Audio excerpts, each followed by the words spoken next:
ਵਾਹਿਗੁਰੂ ਜੀ ਕਾ ਖਾਲਸਾ ਵਾਹਿਗੁਰੂ ਜੀ ਕੀ ਫਤਿਹ। ਆਸਾ ਮਹੱਲਾ ਪੰਜਵਾ। ਧੰਨ ਧੰਨ ਸ੍ਰੀ ਗੁਰੂ ਅਰਜਨ ਦੇਵ ਮਹਾਰਾਜ ਜੀ ਪਰਮੇਸ਼ਰ ਦੇ ਪਿਆਰ ਵਿੱਚ ਆ ਕੇ ਸਨਮੁਖ ਬਿਰਤੀ ਕਰਕੇ ਬੇਨਤੀ ਪੂਰਵਕ ਸ਼ਬਦ ਉਚਾਰਨ ਕਰਦੇ ਹਨ। ਨੌ ਨਿਧ ਤੀਰੈ ਸਗਲ ਨਿਧਾਨ, ਇੱਛਾ ਪੂਰਕ ਰਖੈ ਨਿਦਾਨ। ਹੇ ਪਰਮੇਸ਼ਰ, ਨੌ ਨਿਧੀਆਂ ਰੂਪ ਆਦਿ ਸਾਰੇ ਪਦਾਰਥ ਤੁਹਾਡੇ ਨਿਧਾਨ ਖਜ਼ਾਨੇ ਵਿੱਚ ਹਨ। ਨਵਦਾ ਭਗਤੀ ਰੂਪੀ ਨੌ ਨਿਧੀਆਂ ਆਦਿ ਸਾਰੇ ਖਜ਼ਾਨੇ ਤੁਹਾਡੇ ਪਾਸ ਹੀ ਹਨ। ਆਪਣੇ ਪ੍ਰੇਮ ਵਾਲੇ ਭਗਤਾਂ ਦੀ ਇੱਛਾ ਚਾਹਨਾ ਪੂਰਕ ਕਹੀਏ ਪੂਰਨ ਕਰਨ ਵਾਲੇ ਹੋ। ਅਤੇ ਨਿਦਾਨ ਪੋਲਾ ਬੋਲਣਾ, ਇੱਥੇ ਕੱਸ ਕੇ ਨਹੀਂ ਬੋਲਣਾ। ਸੋ ਦੱਦੇ ਨਾਲ ਆਇਆ ਨਿਦਾਨ, ਨਿਧਾਨ ਨਹੀਂ ਕਹਿਣਾ। ਨਿਦਾਨ ਮੀਨਿੰਗ ਅੰਤ ਵੇਲੇ ਭਾਵ ਅਖੀਰ ਨੂੰ ਬਾਲਕ ਜਾਣ ਕੇ ਰੱਖਿਆ ਕਰਨ ਵਾਲੇ ਹੋ। ਤੂੰ ਮੇਰੋ ਪਿਆਰੋ ਤਾਂ ਕੈਸੀ ਭੂਖਾ, ਤੂੰ ਮਨ ਵਸਿਆ ਲੱਗੈ ਨਾ ਦੁਖਾ ਰਹਾਉ। ਹੇ ਮਹਾਰਾਜ, ਜਦੋਂ ਤੁਸੀਂ ਹੀ ਸਾਡੇ ਪਿਆਰੇ ਹੋ ਤਦ ਫਿਰ ਕਿਹੋ ਜਿਹੀ ਆਸਾ ਰੂਪ ਪਦਾਰਥਾਂ ਦੀ ਭੁੱਖ ਰਹਿਣੀ ਸੀ। ਭਾਵ ਕੋਈ ਭੁੱਖ ਨਹੀਂ ਹੈ। ਜਦੋਂ ਤੁਸੀਂ ਮੇਰੇ ਮਨ ਹਿਰਦੇ ਵਿੱਚ ਵਸ ਗਏ ਹੋ ਤਦ ਫਿਰ ਕਿਸੇ ਪ੍ਰਕਾਰ ਮਨ ਬਾਣੀ ਸਰੀਰ ਕਰਕੇ ਦੁੱਖਾ ਕਹੀਏ ਦੁੱਖ ਨਹੀਂ ਲੱਗਦਾ। ਰਹਾਉ ਵਿਸਰਾਮ ਦੇ ਕੇ ਸਤਿਗੁਰੂ ਕਿਰਪਾ ਕਰਦੇ ਹਨ। ਜੋ ਤੂੰ ਕਰਹਿ ਸੋਈ ਪਰਵਾਣ, ਸਾਚੇ ਸਾਹਿਬ ਤੇਰਾ ਸੱਚ ਫੁਰਮਾਨ। ਹੇ ਪਰਮੇਸ਼ਰ, ਜਿਹੜਾ ਕੁਝ ਤੁਸੀਂ ਕਰਦੇ ਹੋ ਉਹੀ ਪ੍ਰਵਾਨ ਨੀਕ ਹੁੰਦਾ। ਹੇ ਸਾਚੇ ਸੱਚੇ ਸਾਹਿਬ ਮਾਲਕ ਅਕਾਲ ਪੁਰਖ ਜੀ, ਤੁਹਾਡਾ ਫਰਮਾਨ ਹੁਕਮ ਵੀ ਸੱਚਾ ਹੈ। ਜਾ ਤੁਧ ਭਾਵੈ ਤਾਂ ਹਰ ਗੁਣ ਗਾਓ, ਤੇਰੇ ਘਰ ਸਦਾ ਸਦਾ ਹੈ ਨਿਆਓ। ਹੇ ਹਰੀ ਪਰਮੇਸ਼ਵਰ ਵਾਹਿਗੁਰੂ, ਜੇਕਰ ਤੁਹਾਨੂੰ ਭਾ ਜਾਈਏ ਚੰਗੇ ਲੱਗੀਏ ਤਦ ਹੀ ਤੇਰੇ ਗੁਣਾਂ ਨੂੰ ਗਾਇਆ ਜਾਂਦਾ ਹੈ। ਤੁਹਾਡੇ ਪ੍ਰਲੋਕ ਰੂਪੀ ਘਰ ਵਿੱਚ ਹਮੇਸ਼ਾ ਵਾਸਤੇ ਨਿਆਉ ਕਹੀਏ ਇਨਸਾਫ ਨਿਆਂ ਹੈ। ਸਾਚੇ ਸਾਹਿਬ ਅਲਖ ਅਭੇਵ, ਨਾਨਕ ਲਾਇਆ ਲਾਗਾ ਸੇਵ। ਹੇ ਸੱਚੇ ਸਾਹਿਬ ਮਾਲਕ ਅਕਾਲ ਪੁਰਖ ਜੀਓ, ਤੁਸੀਂ ਅਸ਼ੁੱਧ ਮਨ ਕਰਕੇ ਅਲਖ ਲਖਣ ਤੋਂ ਰਹਿਤ ਹੋ ਅਤੇ ਅਭੇਦ ਭੇਦ ਤੋਂ ਰਹਿਤ ਹੋ। ਬਿਨਾਂ ਗੁਰਾਂ ਤੋਂ ਤੁਹਾਡਾ ਭੇਦ ਨਹੀਂ ਪਾਇਆ ਜਾਂਦਾ। ਸਤਿਗੁਰੂ ਸਾਹਿਬ ਜੀ ਕਥਨ ਕਰਦੇ ਹਨ ਕਿ ਮੈਂ ਤੁਹਾਡਾ ਲਾਇਆ ਭਾਵ ਲਗਾਇਆ ਹੋਇਆ ਹੀ ਤੁਹਾਡੀ ਭਗਤੀ ਰੂਪੀ ਸੇਵਾ ਟਹਿਲ ਵਿੱਚ ਲੱਗਦਾ ਹਾਂ। ਆਸਾ ਮਹੱਲਾ ਪੰਜਵਾ। ਸਿੱਖਾਂ ਨੇ ਸਤਿਗੁਰੂ ਜੀ ਪਾਸ ਬੇਨਤੀ ਕੀਤੀ ਕਿ ਮਹਾਰਾਜ, ਜਿਸ ਪਰਮੇਸ਼ਰ ਨਾਲ ਆਪ ਜੋੜਦੇ ਹੋ ਉਹ ਪਰਮੇਸ਼ਰ ਕਿੱਥੇ ਰਹਿੰਦਾ ਹੈ? ਤਾਂ ਗੁਰੂ ਪਾਤਸ਼ਾਹ ਜੀ ਉਚਾਰਨ ਕਰਦੇ ਹਨ। ਨਿਕਟ ਜੀ ਕੈ ਸਾਧਹੀ ਸੰਗਾ, ਕੁਦਰਤ ਵਰਤੈ ਰੂਪ ਅਰ ਰੰਗਾ। ਹੇ ਗੁਰਸਿੱਖੋ, ਉਹ ਪਰਮੇਸ਼ਰ ਜੀ ਕਹੀਏ ਹਿਰਦੇ ਦੇ ਨਿਕਟ ਨੇੜੇ ਅਤੇ ਹਮੇਸ਼ਾ ਹੀ ਸਾਥ ਸਾਡੇ ਅੰਗ ਸੰਗ ਰਹਿੰਦਾ। ਜੀ ਕਹੀਏ ਸੂਖਮ ਸਰੀਰ ਦੇ ਨਾਲ ਨਿਕਟ ਵਰਤੀ ਹੈ ਅਤੇ ਇਸ ਸਰੀਰ ਦੇ ਨਾਲ ਵੀ ਸਦਾ ਸੰਗੀ ਹੈ। ਸਾਰੇ ਰੂਪ ਆਕਾਰਾਂ ਸ਼ਕਲਾਂ ਅਤੇ ਰੰਗਾਂ ਵਰਣਾਂ ਲਾਲ ਪੀਲੇ ਆਦਿ ਇਹਨਾਂ ਵਿੱਚ ਉਹ ਪਰਮੇਸ਼ਰ ਆਪਣੀ ਕੁਦਰਤ ਮਾਇਆ ਸ਼ਕਤੀ ਦੁਆਰਾ ਵਰਤ ਰਿਹਾ। ਕਰੈ ਨ ਝੁਰੈ ਨਾ ਮਨ ਰੋਵਨਹਾਰਾ। ਕਰੈ ਦੇ ਪੈਰ 'ਚ ਹਲੰਤ ਲੱਗੀ ਆ, ਥੋੜ੍ਹਾ ਜਿਹਾ ਭਾਰਾ ਬੋਲਣਾ। ਸਾਡਾ ਮਨ ਨਾ ਕਿਸੇ ਪਦਾਰਥ ਦੀ ਮੇਰ ਵਿੱਚ ਕਰੈ ਹੁੰਦਾ ਕੱਢਦਾ ਹੈ, ਨਾ ਝੋਰਿਆਂ ਕਰਕੇ ਝੂਰਦਾ ਹੈ ਅਤੇ ਨਾ ਹੀ ਸੋਗ ਕਰਕੇ ਰੋਵਨਹਾਰਾ ਰੋਣ ਵਾਲਾ ਹੁੰਦਾ। ਕਿਉਂਕਿ ਅਵਿਨਾਸੀ ਅਵਗਤ ਅਗੋਚਰ, ਸਦਾ ਸਲਾਮਤ ਖਸਮ ਹਮਾਰਾ ਰਹਾਉ। ਕਿਉਂਕਿ ਸਾਡਾ ਮਾਲਕ ਅਕਾਲ ਪੁਰਖ ਅਵਿਨਾਸੀ, ਨਾਸ਼ ਤੋਂ ਰਹਿਤ, ਅਵਗਤ ਜਾਣਨ ਤੋਂ ਰਹਿਤ, ਗਿਆਨ ਸਰੂਪ ਅਤੇ ਹਮੇਸ਼ਾ ਸਲਾਮਤ ਹੁੰਦਾ, ਸਥਿਤ ਰੂਪ ਹੈ। ਰਹਾਉ ਵਿਸਰਾਮ ਦੇ ਕੇ ਸਤਿਗੁਰੂ ਕਿਰਪਾ ਕਰਦੇ ਹਨ। ਤੇਰੇ ਦਾਸਰੇ ਕਉ ਕਿਸ ਕੀ ਕਾਣ, ਜਿਸ ਕੀ ਮੀਰਾ ਰਾਖੈ ਆਣ। ਹੇ ਮਹਾਰਾਜ, ਤੁਹਾਡੇ ਦਾਸਰੇ ਸੇਵਕਾਂ ਨੂੰ ਕਿਸ ਦੀ ਕਾਣ ਕਨੌੜ ਹੈ। ਹੇ ਮੀਰਾ ਪਾਤਸ਼ਾਹ ਪਰਮੇਸ਼ਰ, ਜਿਸ ਦਾਸਾਂ ਦੀ ਤੁਸੀਂ ਆਪ ਆ ਕੇ ਪ੍ਰਤਿਸ਼ਠਾ ਪੈਜ ਰੱਖਦੇ ਹੋ, ਜੋ ਲੌਡਾ ਪ੍ਰਭ ਕੀਆ ਆਜਾਤ, ਤਿਸ ਲੌਡੇ ਕੋ ਕਿਸ ਕੀ ਤਾਤ। ਜੋ ਲੌਡਾ ਹੁੰਦਾ, ਜਿਹੜਾ ਗੋਲਾ ਭਾਵ ਦਾਸ ਪਰਮੇਸ਼ਰ ਨੇ ਜੰਮਣ ਮਰਨ ਦੇ ਬੰਧਨਾਂ ਤੋਂ ਆਜ਼ਾਦ ਹੁੰਦਾ, ਆਜ਼ਾਦ ਕਰ ਦਿੱਤਾ। ਜਿਸ ਦਾਸ ਨੂੰ ਆਜ਼ਾਦ ਜਾਤੀ ਅਭਿਮਾਨ ਤੋਂ ਰਹਿਤ ਕਰ ਦਿੱਤਾ, ਉਸ ਲੌਡੇ ਗੋਲੇ ਭਾਵ ਦਾਸ ਨੂੰ ਫਿਰ ਕਿਹਦੀ ਤਾਤ ਤਵਸ਼ ਹੋਣੀ ਸੀ। ਭਾਵ ਕਿਸੇ ਦੀ ਨਹੀਂ।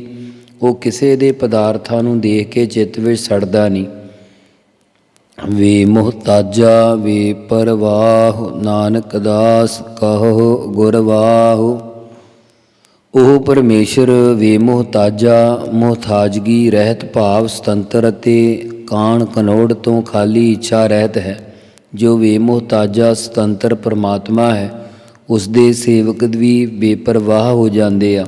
ਸਤਿਗੁਰੂ ਸਾਹਿਬ ਜੀ ਕਥਨ ਕਰਦੇ ਹਨ ਕਿ ਪਰਮੇਸ਼ਰ ਦੇ ਸੇਵਕੋ, ਤੁਸੀਂ ਹਿਰਦੇ ਨਾਲ ਗੁਰਵਾਹੋ ਵਾਹਿਗੁਰੂ ਕਹੋ ਕਹੀਏ ਕਹਿਣਾ ਕਰੋ। ਵਾਹੋ ਅਸਚਰਜ ਰੂਪ ਅਤੇ ਅਗਿਆਨਤਾ ਦੇ ਹਨੇਰੇ ਨੂੰ ਮੇਟ ਕੇ ਗਿਆਨ ਦਾ ਨਾਮ ਪ੍ਰਕਾਸ਼ ਕਰਨ ਵਾਲਾ ਹੈ। ਆਸਾ ਮਹੱਲਾ ਪੰਜਵਾ। ਹਰ ਰਸ ਛੋੜ ਹੋਛੈ ਰਸ ਮਾਤਾ, ਘਰ ਮਹਿ ਵਸਤ ਬਾਹਰ ਉੱਠ ਜਾਤਾ। ਹੇ ਭਾਈ, ਇਹ ਜੀਵ ਪਰਮੇਸ਼ਰ ਦੇ ਨਾਮ ਰਸ ਨੂੰ ਛੱਡ ਕੇ ਹੋਛੈ ਹੁੰਦਾ, ਤੁਸ਼ ਸੁਆਦਾਂ ਭਾਵ ਸ਼ਬਦ ਸਪਰਸ਼ ਰੂਪ ਰਸ ਗੰਧ ਦੇ ਰਸਾਂ ਵਿੱਚ ਮਾਤਾ ਹੁੰਦਾ, ਮਸਤ ਹੋਇਆ ਫਿਰਦਾ ਹੈ। ਸਾਧ ਸੰਗਤ ਰੂਪੀ ਘਰ ਵਿੱਚ ਪ੍ਰਭੂ ਨਾਮ ਰੂਪੀ ਵਸਤੂ ਹੈ। ਹਿਰਦੇ ਰੂਪੀ ਘਰ ਵਿੱਚ ਆਤਮਾ ਆਨੰਦ ਰੂਪੀ ਵਸਤੂ ਹੈ। ਪਰੰਤੂ ਇਹ ਜੀਵ ਬਾਹਰ ਮੁਖ ਹੋ ਕੇ ਉੱਠ ਕੇ ਜੰਗਲ ਵਿੱਚ ਲੱਭਣ ਲਈ ਜਾਤਾ ਜਾਂਦਾ ਹੈ। ਸੁਣੀ ਨ ਜਾਈ ਸੱਚ ਅੰਮ੍ਰਿਤ ਕਾਥਾ, ਰਾਰ ਕਰਤ ਝੂਠੀ ਲਗ ਗਾਥਾ ਰਹਾਉ। ਇਸ ਕੋਲੋਂ ਸੱਚੀ ਸਤ ਸੰਗਤ ਵਿੱਚ ਅੰਮ੍ਰਿਤ ਰੂਪ ਕਥਾ ਸਰਵਣ ਨਹੀਂ ਕੀਤੀ ਜਾਂਦੀ। ਝੂਠੀ ਮਿਥਿਆ ਗਾਥਾ ਕੀ ਕਥਾਵਾਂ ਵਿੱਚ ਲੱਗ ਕੇ, ਗਾਥਾ ਮਾਇਆ ਦੇ ਪਦਾਰਥਾਂ ਵਿੱਚ ਲੱਗ ਕੇ, ਰਾਰ ਕਹੀਏ ਝਗੜਾ, ਕਰਤ ਕਹੀਏ ਕਰਦਾ ਰਹਿੰਦਾ ਹੈ। ਰਹਾਉ ਵਜਹੁ ਸਾਹਿਬ ਕਾ ਸੇਵ ਬਿਰਾਨੀ, ਐਸੇ ਗੁਨਹਿ ਅਸ਼ਾਦਿਓ ਪ੍ਰਾਨੀ। ਵਜਹੁ ਰੋਜ਼ੀਨਾ ਦਰਮਾਹਾ ਤਾਂ ਸਾਹਿਬ ਮਾਲਕ ਪਰਮੇਸ਼ਰ ਦਾ ਦਿੱਤਾ ਹੋਇਆ ਭੋਗਦਾ ਹੈ। ਸਵਾਸ ਜ਼ਿੰਦਗੀ ਸਰੀਰ ਅਤੇ ਪਦਾਰਥ ਆਦਿ ਉਸੇ ਪਰਮੇਸ਼ਰ ਦੇ ਦਿੱਤੇ ਹੋਏ ਭੋਗਦਾ ਹੈ। ਪਰੰਤੂ ਸੇਵ ਕਹੀਏ ਸੇਵਾ ਟਹਿਲ ਬਿਰਾਨੀ ਬਿਗਾਨੀ ਭਾਵ ਦੇਵੀ ਦੇਵਤਿਆਂ ਦੀ ਕਰਦਾ ਹੈ। ਐਸੇ ਅਜਿਹਾ ਗੁਨਾਹਾਂ ਕਰਕੇ ਇਹ ਪ੍ਰਾਨੀ ਪ੍ਰਾਣਾ ਧਾਰੀ ਜੀਵ ਅਛਾਦਿਓ ਢੱਕਿਆ ਪਿਆ ਹੈ। ਤਿਸ ਸਿਓ ਲੂਕ ਜੋ ਸਦਹੀ ਸੰਗੀ, ਕਾਮ ਨ ਆਵੈ ਸੋ ਫਿਰ ਮੰਗੀ। ਜਿਹੜਾ ਪਰਮੇਸ਼ਰ ਹਮੇਸ਼ਾ ਹੀ ਸੰਗੀ ਸਾਥ ਰਹਿਣ ਵਾਲਾ ਹੈ, ਉਸ ਦੇ ਨਾਮ ਸਿਮਰਨ ਨਾਲੋਂ ਲੋਕ ਛੁਪ ਕੇ ਰਹਿੰਦਾ ਹੈ, ਆਪਣੇ ਔਗਣਾਂ ਨੂੰ ਛੁਪਾ ਕੇ ਰੱਖਦਾ ਹੈ। ਜੋ ਪਦਾਰਥ ਪਰਲੋਕ ਵਿੱਚ ਇਸ ਦੇ ਕੰਮ ਨਹੀਂ ਆਉਣੇ, ਉਹਨਾਂ ਪਦਾਰਥਾਂ ਨੂੰ ਫਿਰ ਮੁੜ ਕੇ ਮੰਗਦਾ ਰਹਿੰਦਾ ਹੈ। ਕਹੋ ਨਾਨਕ ਪ੍ਰਭ ਦੀਨ ਦਇਆਲਾ, ਜਿਉ ਭਾਵੈ ਤਿਉ ਕਰ ਪ੍ਰਤਪਾਲਾ। ਸਤਿਗੁਰੂ ਸਾਹਿਬ ਜੀ ਕਥਨ ਕਰਦੇ ਹਨ ਕਿ ਹੇ ਦੀਨ ਗਰੀਬਾਂ ਤੇ ਦਇਆਲਾ, ਦਿਆਲਤਾ ਕਰਨ ਵਾਲੇ ਪ੍ਰਭ ਕਹੀਏ ਪਰਮੇਸ਼ਰ, ਜਿਵੇਂ ਤੁਹਾਨੂੰ ਭਾਉਂਦਾ ਹੈ ਤਿਵੇਂ ਹੀ ਸਾਡੇ ਤਾਈਂ ਪਾਲਣਾ ਕਰੋ। ਆਸਾ ਮਹੱਲਾ ਪੰਜਵਾ। ਸਤਿਗੁਰੂ ਜੀ ਇਸ ਸ਼ਬਦ ਵਿੱਚ ਨਾਮ ਦੀ ਮਹੱਤਤਾ ਦੱਸਦੇ ਹੋਏ ਫਰਮਾਉਂਦੇ ਹਨ ਕਿ ਨਾਮ ਕਿੱਡਾ ਵੱਡਾ ਹੈ। ਜੀ ਪ੍ਰਾਨ ਧਨ ਹਰਿ ਕੋ ਨਾਮ, ਈਹਾ ਊਹਾ ਓਨ ਸੰਗ ਕਾਮ। ਹੇ ਭਾਈ, ਜੀ ਕਹੀਏ ਹਿਰਦੇ ਵਿੱਚ ਜ਼ਿੰਦਗੀ ਦੇ ਥਾਂ, ਪ੍ਰਾਨ ਸਵਾਸਾਂ ਦੇ ਥਾਂ ਅਤੇ ਧਨ ਦੌਲਤ ਦੇ ਥਾਂ ਸਾਨੂੰ ਤਾਂ ਪਰਮੇਸ਼ਰ ਦਾ ਨਾਮ ਹੀ ਪਿਆਰਾ ਹੈ। ਜੀਵਾਂ ਦੇ ਤਾਈਂ ਸਵਾਸਾਂ ਦੇ ਅੰਦਰ ਆਸਰਾ ਰੂਪ ਅਤੇ ਧਨ ਰੂਪ ਵੀ ਹਰੀ ਦਾ ਨਾਮ ਹੀ ਹੈ। ਇਹਾਂ ਊਹਾਂ ਉਨ ਸੰਗ ਕਾਮ। ਇਹਾਂ ਇਸ ਲੋਕ ਅਤੇ ਉਹਾਂ ਉਸ ਲੋਕ ਪਰਲੋਕ ਵਿੱਚ ਉਸ ਪਰਮੇਸ਼ਰ ਦੇ ਨਾਲ ਹੀ ਸਾਡਾ ਕੰਮ ਹੈ। ਇਸ ਲੋਕ ਅਤੇ ਪਰਲੋਕ ਵਿੱਚ ਨਾਮ ਨੇ ਹੀ ਸੰਗੀ ਹੋ ਕੇ ਬੰਧਨਾਂ ਤੋਂ ਛਡਾਉਣ ਦਾ ਕੰਮ ਕਰਨਾ ਹੈ। ਬਿਨ ਹਰ ਨਾਮ ਅਵਰ ਸਭ ਥੋਰਾ, ਤ੍ਰਿਪਤ ਅਗਾਵੈ ਹਰ ਦਰਸ਼ਨ ਮਨ ਮੋਰਾ ਰਹਾਉ। ਹਰੀ ਪਰਮੇਸ਼ਰ ਦੇ ਨਾਮ ਤੋਂ ਬਗੈਰ ਹੋਰ ਸਾਰਾ ਕੁਝ ਥੋੜਾ ਹੀ ਥੋੜਾ ਹੈ। ਪਰਮੇਸ਼ਰ ਦੇ ਦਰਸ਼ਨ ਦੀਦਾਰ ਕਰਕੇ ਹੀ ਮੇਰਾ ਕੀਏ ਮੋਰਾ ਸਾਡਾ ਮਨ ਹਿਰਦਾ ਆਤਮ ਤ੍ਰਿਪਤੀ ਕਰਕੇ ਅਗਾਵੈ ਰੱਜ ਗਿਆ ਹੈ। ਇਸ ਲੋਕ ਦੇ ਪਦਾਰਥਾਂ ਵੱਲੋਂ ਵੀ ਤ੍ਰਿਪਤ ਹੋ ਗਏ ਹਾਂ ਅਤੇ ਸਵਰਗ ਲੋਕ ਬ੍ਰਹਮ ਲੋਕ ਦੇ ਪਦਾਰਥਾਂ ਵੱਲੋਂ ਵੀ ਰੱਜ ਗਏ ਹਾਂ। ਰਹਾਉ। ਵਿਸਰਾਮ ਦੇ ਕੇ ਸਤਿਗੁਰੂ ਕਿਰਪਾ ਕਰਦੇ ਹਨ। ਭਗਤ ਭੰਡਾਰ ਗੁਰਬਾਣੀ ਲਾਲ, ਗਾਵਤ ਸੁਨਤ ਕਮਾਵਤ ਨਿਹਾਲ। ਗੁਰਬਾਣੀ ਸਤਿਗੁਰੂ ਸਾਹਿਬ ਜੀ ਦੀ ਰਚਨਾ ਭਗਤੀ ਦਾ ਭੰਡਾਰ ਖਜ਼ਾਨਾ ਅਤੇ ਲਾਲ ਪ੍ਰੇਮ ਪੈਦਾ ਕਰਨ ਵਾਲੀ ਹੈ। ਪ੍ਰੇਮ ਰੂਪ ਹੈ। ਜਿਹੜਾ ਪੁਰਸ਼ ਸਤਿਗੁਰਾਂ ਦੀ ਬਾਣੀ ਨੂੰ ਰਾਗ ਦੁਆਰਾ ਗਾਇਨ ਕਰਦਾ ਹੈ ਜਾਂ ਸ਼ਰਧਾ ਅਤੇ ਵਿਸ਼ਵਾਸ ਰੂਪੀ ਕੰਨਾਂ ਦੁਆਰਾ ਸੁਣਦਾ ਹੈ ਜਾਂ ਚਿੱਤ ਦੀ ਬਿਰਤੀ ਜੋੜ ਕੇ ਕਮਾਈ ਕਰਦਾ ਹੈ, ਉਹ ਨਿਹਾਲ ਆਨੰਦ ਪ੍ਰਸੰਨ ਦੁੱਖਾਂ ਤੋਂ ਰਹਿਤ ਹੋ ਜਾਂਦਾ ਹੈ। ਚਰਨ ਕਮਲ ਸਿਓ ਲਾਗੋ ਮਾਨ, ਸਤਿਗੁਰ ਤੂਠੈ ਕੀਨੋ ਦਾਨ। ਜਿਨ੍ਹਾਂ ਦਾ ਗੁਰੂ ਜੀ ਦੇ ਚਰਨਾਂ ਕਮਲਾਂ ਨਾਲ ਮਨ ਲੱਗਾ ਹੋਇਆ ਹੈ, ਉਹਨਾਂ ਨੂੰ ਸੱਚੇ ਗੁਰੂ ਜੀ ਨੇ ਪ੍ਰਸੰਨ ਹੋ ਕੇ ਨਾਮ ਦਾ ਦਾਨ ਦੇਣਾ ਕੀਤਾ ਹੈ। ਨਾਨਕ ਕਉ ਗੁਰ ਦੀਖਿਆ ਦੀਨ, ਪ੍ਰਭ ਅਬਿਨਾਸੀ ਘਟ ਘਟ ਚੀਨ। ਸਤਿਗੁਰੂ ਸਾਹਿਬ ਜੀ ਕਥਨ ਕਰਦੇ ਹਨ ਕਿ ਸਾਡੇ ਤਾਈਂ ਤਾਂ ਸਤਿਗੁਰੂ ਸਾਹਿਬ ਜੀ ਨੇ ਇਹ ਦੀਖਿਆ ਸਿੱਖਿਆ ਦੇਣਾ ਕੀਤੀ ਹੈ। ਜਿਸ ਕਰਕੇ ਅਬਿਨਾਸੀ ਨਾਸ ਤੋਂ ਰਹਿਤ ਪ੍ਰਭੂ ਪਰਮੇਸ਼ਰ ਨੂੰ ਚਾਰੇ ਖਾਣੀਆਂ ਦੇ ਘਟਾਂ ਘਟਾਂ ਵਿੱਚ ਚੀਨ ਕਈਏ ਜਾਣਨਾ ਕੀਤਾ ਹੈ। ਆਸਾ ਮਹੱਲਾ ਪੰਜਵਾ। ਆਨੰਦ ਬਿਨੋਦ ਭਰੇ ਪੁਰ ਧਾਰਿਆ, ਆਪਣਾ ਕਾਰਜ ਆਪ ਸਵਾਰਿਆ। ਜਿਸ ਪਰਮੇਸ਼ਰ ਦੇ ਆਨੰਦਦਾਇਕ ਬਿਨੋਦ ਕੌਤਕ ਹਨ ਅਤੇ ਜਿਸ ਨੇ ਸਾਰੇ ਸੰਸਾਰ ਨੂੰ ਆਪਣੇ ਆਸਰੇ ਧਾਰਨ ਕੀਤਾ ਹੈ, ਉਹ ਸਾਰਿਆਂ ਵਿੱਚ ਹੀ ਭਰੇ ਪੁਰ ਲਬਾਲਬ ਪੂਰਨ ਭਰਿਆ ਹੋਇਆ। ਸੋ ਇਸੇ ਕਰਕੇ ਆਪਣਾ ਕਾਰਜ ਆਪਣੇ ਸੰਸਾਰ ਰੂਪੀ ਕੰਮਾਂ ਕਾਰਾਂ ਨੂੰ ਆਪ ਹੀ ਸਵਾਰਨਾ ਕੀਤਾ ਹੈ। ਜਗਿਆਸੂ ਨੂੰ ਆਪਣੇ ਸਰੂਪ ਵਿੱਚ ਮਿਲਾਉਣ ਰੂਪੀ ਕਾਰਜ ਨੂੰ ਆਪ ਹੀ ਗੁਰੂ ਸਰੂਪ ਹੋ ਕੇ ਨਾਮ ਉਪਦੇਸ਼ ਦੇ ਕੇ ਆਪ ਦੀ ਨਾਮ ਦੀ ਪ੍ਰਾਪਤੀ ਰੂਪ ਸਵਾਰਿਆ ਹੈ। ਬੂਰ ਸਮੱਗਰੀ ਪੂਰੇ ਠਾਕੁਰ ਕੀ, ਭਰ ਪੁਰ ਧਾਰ ਰਹੀ ਸੋਭ ਜਾ ਕੀ ਰਹਾਉ। ਪੂਰਨ ਸੁਆਮੀ ਪਰਮੇਸ਼ਰ ਦੀ ਗਿਆਨ ਰੂਪ ਸਮੱਗਰੀ ਪੂਰੀ ਹੈ, ਜਿਸ ਠਾਕੁਰ ਪਰਮਾਤਮਾ ਦੀ ਚੇਤਨ ਸੱਤਾ ਰੂਪ ਜੋਤ ਧਾਰੀ ਹੋਈ ਹੈ ਅਤੇ ਜਿਸ ਦੀ ਸ਼ੋਭਾ ਵੀ ਸਾਰੇ ਭਰਪੁਰ ਲਬਾਲਬ ਭਰੀ ਹੋਈ ਹੈ। ਰਹਾਉ। ਵਿਸਰਾਮ ਦੇ ਕੇ ਫਰਮਾਉਂਦੇ ਹਨ, ਨਾਮ ਨਿਧਾਨ ਜਾ ਕੀ ਨਿਰਮਲ ਸੋਏ, ਆਪੇ ਕਰਤਾ ਅਵਰ ਨ ਕੋਇ। ਹੇ ਭਾਈ, ਜਿਸ ਪਰਮੇਸ਼ਰ ਦੀ ਮਾਇਆ ਮਲ ਤੋਂ ਰਹਿਤ ਨਿਰਮਲ ਸ਼ੁੱਧ ਉਜਲ ਸ਼ੋਭਾ ਹੈ, ਉਸ ਦਾ ਨਾਮ ਰਿੱਧੀਆਂ ਸਿੱਧੀਆਂ ਮੁਕਤੀਆਂ ਚਾਰ ਪਦਾਰਥਾਂ ਆਦਿ ਦਾ ਨਿਧਾਨ ਖਜ਼ਾਨਾ ਹੈ। ਉਹ ਪਰਮੇਸ਼ਰ ਆਪ ਹੀ ਸਾਰੇ ਜਗਤ ਦਾ ਕਰਤਾ ਕੀਏ ਰਚਨਹਾਰ ਹੈ। ਉਸ ਤੋਂ ਬਿਨਾਂ ਹੋਰ ਕੋਈ ਨਹੀਂ ਹੈ।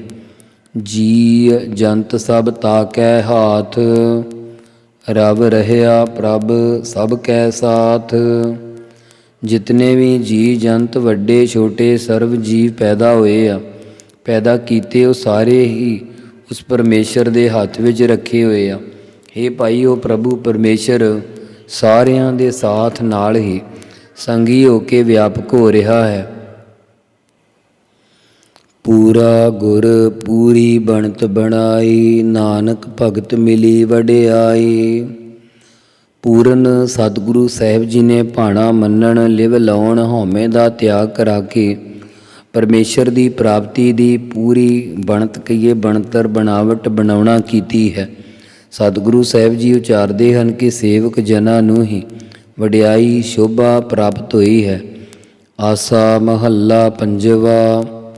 ਗੁਰ ਕੈ ਸ਼ਬਦ ਬਨਾਵੋ ਇਹੋ ਮਨ, ਗੁਰ ਕਾ ਦਰਸ਼ਨ ਸੰਚਹੁ ਹਰ ਧਨ। ਹੇ ਭਾਈ, ਸਤਿਗੁਰੂ ਸਾਹਿਬ ਜੀ ਦੇ ਸ਼ਬਦ ਉਪਦੇਸ਼ ਦੀ ਕਮਾਈ ਦਾ ਇਸ ਚੰਚਲ ਮਨ ਨੂੰ ਸਥਿਤ ਕਰਨ ਰੂਪ ਸ਼ੁੱਧ ਬਣਾਉਣਾ ਕਰੋ।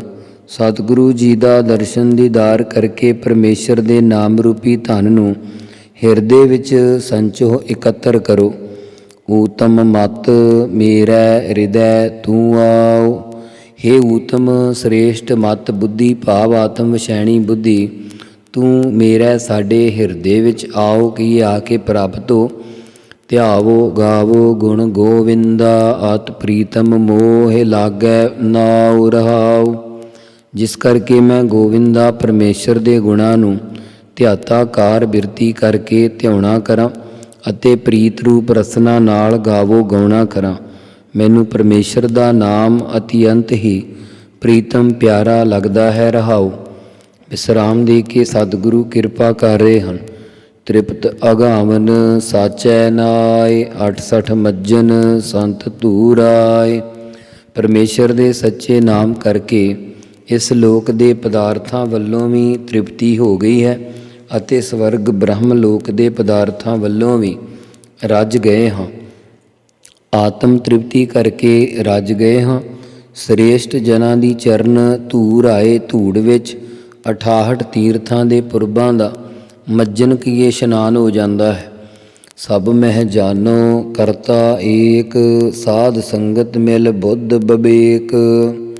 ਹੇ ਭਾਈ, ਸਾਰਿਆਂ ਵਿੱਚ ਇੱਕ ਕਰਤਾ ਪਰਮੇਸ਼ਰ ਨੂੰ ਹੀ ਜਾਣਨਾ ਕਰੋ। ਸਾਧ ਸੰਗਤ ਸ੍ਰੇਸ਼ਟ ਜਨਾਂ ਦੀ ਸੰਗਤ ਵਿੱਚ ਮਿਲਣ ਨਾਲ ਬਿਬ ਦੋ ਭਾਵ ਜੀਵ ਅਤੇ ਈਸ਼ ਦੀ ਏਕਤਾ ਰੂਪ ਬੁੱਧੀ ਪ੍ਰਾਪਤ ਹੁੰਦੀ ਹੈ। ਦਾਸ ਸਗਲ ਕਾ ਛੋੜ ਅਭਿਮਾਨ, ਨਾਨਕ ਕਉ ਗੁਰ ਦੀਨੋ ਦਾਨ। ਹੇ ਭਾਈ, ਆਪਣੇ ਗੁਣਾ ਵਿਦਿਆ ਆਦਿ ਧਨ ਦਾ ਹੰਕਾਰ ਛੱਡ ਕਰਕੇ ਸਾਰਿਆਂ ਦਾ ਦਾਸ ਸੇਵਕ ਹੋਣਾ ਕਰ। ਸਤਿਗੁਰੂ ਜੀ ਕਥਨ ਕਰਦੇ ਹਨ ਕਿ ਸਾਡੇ ਤਾਈਂ ਤਾਂ ਸਤਿਗੁਰੂ ਰਾਮਦਾਸ ਸਾਹਿਬ ਜੀ ਨੇ ਊਤਮ ਮਤ ਨਾਮ ਦਾ ਦਾਨ ਦੇਣਾ ਕੀਤਾ ਹੈ।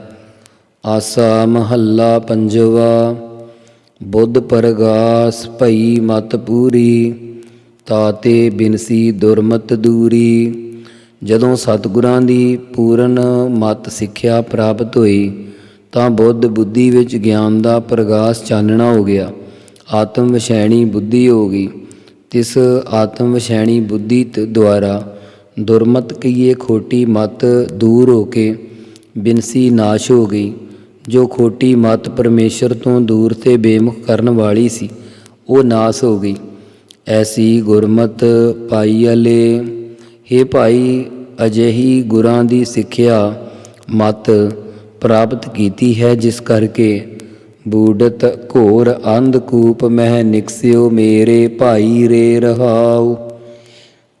ਰੇ ਤੋਂ ਭਾਵ ਕਹੀਏ ਹੇ ਮੇਰੇ ਸਾਡੇ ਭਾਈ ਭਰਾਵੋ, ਭਿਆਨਕ ਘੋਰ ਕਲਯੁਗ ਸੰਸਾਰ ਵਿੱਚ ਰੂਪੀ ਅੰਨੇ ਖੂਹ ਵਿੱਚ ਡੁੱਬਦਾ ਹੋਇਆ ਮੁਕਤੀ ਰੂਪ ਕਿਨਾਰੇ 'ਤੇ ਨਿਕਲ ਆਇਆ ਹਾਂ। ਰਹਾਉ।